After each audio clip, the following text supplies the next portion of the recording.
As I mentioned, there's actually a second story in this issue, but we're going to blast through this one because it's even worse than the first one. The artwork is by nobody I recognize. It's not very good. The only interesting thing is that it's written by Scott Lobdell, and again, he was a guy who at this point in time was writing Marvel's top-tier titles, X-Men.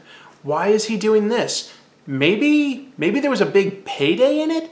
But that doesn't seem likely because honestly, the one notable thing about Power Rangers is kind of its low budget aspect. I mean, they license footage from Japan, they hire people that aren't union actors. So I don't think that this would be a big payday. I don't know why Scott Lobdell is writing this issue.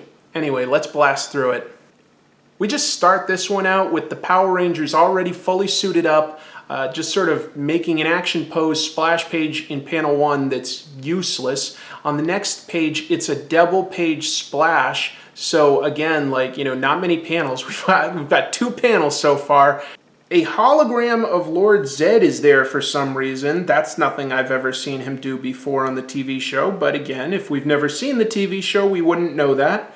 And he's saying, "You can't defeat Copy Catastrophe," a common monster that's also a pun. It's some sort of creature that copies things, I guess. And he's also vaguely feline, cat-like. The White Ranger shouts, "Zed, you may have let this cat out of the bag, but we're sending it right back where it came from." So they're making puns. While they're fighting, Billy says, "He copies our moves before we even make them." That's actually not copying, that's predicting. The Pink Ranger gets hit in the face. That's a little violent for a female character. And apparently, while she sees stars, she flashes back to a few minutes ago and remembers how this all happened. They were at a pep rally. This is a weird drawing of Rocky. It does not look on model at all. Rocky had brown hair for one thing, so that's on the colorist.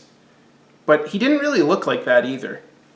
This does sort of subvert the trope of all the characters wearing their Power Ranger colors while they're in civilian costume, but I honestly think that's just because the colorist was a little lazy. Billy is wearing bright red in addition to his blue overalls, and then Rocky, the Red Ranger, is just wearing a white shirt. Aisha, the Yellow Ranger, has tan pants but nothing yellow. Basically, none of them are wearing their colors except for Kimberly in a pink dress. Then the principal starts having something happen to him. He turns into duplicates of himself, and then I don't know what happens here, but in the next panel, he's somehow turned into that Copy Catastrophe. I don't know how that works. Bulk and Skull are bullies, but they decide that they're gonna go get him. They jump, and they instantly fall on their butts. Bulk and Skull slapstick. They had so many pies falling on them, or they would fall into a tub of pudding, or somebody's milkshake would go on their heads. I've never seen these guys go through so much abuse. I mean, it's more than the Three Stooges. It's pretty over-the-top stuff. In a way, it was sort of likable, but it was also very separated from the action of the Power Rangers as the show moved on. They were less and less involved with the actual main cast. They just sort of had their own side story. Anyway, it's interesting that in this, we don't really get to see them being jerks, and yet they fall on their butts. But in the previous story, they were jerks, and they actually never got their comeuppance, did they? That was Skull's fault. He gave Zed the idea. Even if Lord Zed hadn't seen that, he still would have ruined everybody's day. They were all there to communicate, and that disc ruined things for everybody. But they never got their comeuppance. That's pretty strange. We come back out of the flashback, and all the copies of Copy Catastrophe, which I didn't really realize that there were copies, but apparently they were, again, they merge, and he grows into something big. Look at that. That is twice in a row in the same issue that multiple copies of a monster came together to merge into a bigger version. That wasn't really how the TV show worked, just in case you were curious. Like, if you hadn't watched that, basically at a certain point, Lord Zed would make his monster grow. Not always, but a lot of the time, he would make his monster grow to be a bigger threat. But both writers ended up coming up with multiple copies of a monster that then merge into a bigger one. Fair enough, but you'd think that the editor might go, oh, these two stories are actually very similar in terms of how we present the monster. They didn't care. In the next page, we again accidentally subvert a trope. It says, this would seem a judicious time to initiate Thunder Megazord power. Obviously, that's sort of technobabble type speech, but it's clearly coming from a yellow Power Ranger. So again, either the colorist or the letterer messed up here. Also, Thunder Megazord power? Well, that's strange because in the last story they had Ninja Megazord power, and guess what? In the next panel, they call on their Ninja Megazord. So yes, there were Thunder Megazords. They are not seen in this comic book at all. That was basically from season 2. So kind of weird. How did they get that wrong? How did an editor not catch that? They say, Thunder Megazord power, it's time to initiate Thunder Megazord power. Good idea, let's do it. Ninja Zords activated. The Thunder Zords and the Ninja Zords were different Zords. So we've got the combining robots trope, but look, when they combine, it's the laziest artwork ever. It's all in silhouette. That's terrible. That's the money shot, and it's just a small panel in silhouette. That's so bad. That is not the way to approach this. Also, in the previous story, when all 6 merged, Ninja Mega Falcon Zord.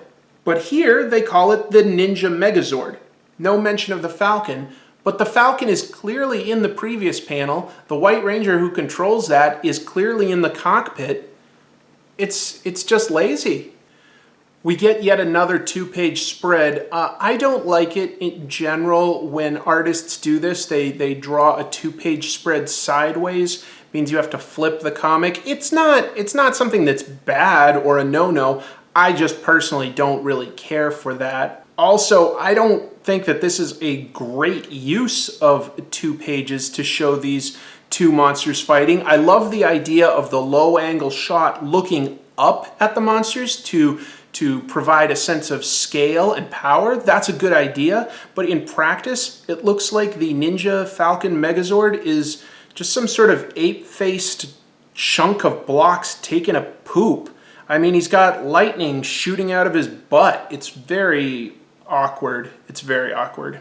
Again, there's no satisfying climax. They say that this creature is really powerful and he's drawing on power, so they use the very cliche, well, what if we give him too much power? Well, that works. They feed him some of their Megazord power somehow. We don't see energy getting zapped at him out of the Megazord. We don't get to see that. But the copycat monster shrinks down and becomes the principal, I think, or a teacher again. So the plan worked, but it's really anticlimactic again. It's just depressing. And that's the whole thing.